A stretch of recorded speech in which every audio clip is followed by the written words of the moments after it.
All right, so lateral access hip traction. One of my favorites for getting a little bit more space or movement in the hip joint. Great for people with pinchy hips, limited internal or external range of motion in their hip. What I see, common mistake, is that people will, the person doing the MOB, will pull too hard and maintain that pressure. I promise you, it does not feel good. Have somebody do it to you. You'll know what I mean. So here's what you're going to do, and just like a few cues that I'll give you, because it's really, if I could sum this video up, it's don't push so hard or don't pull so hard.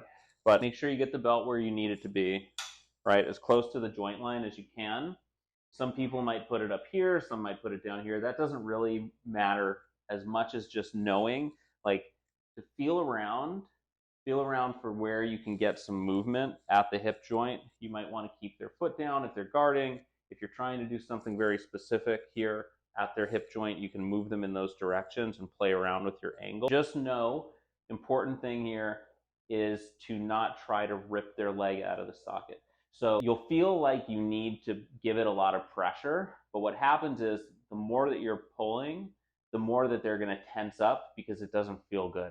So find the balance, delicate balance of giving some light distraction, but then being able to back off so that you're not on any of like their blood vessels, right? Their arteries, their veins, any of that stuff. You're not trying to block their blood with this. We're not doing BS. So give some distraction, come on, and don't try to rip their hip.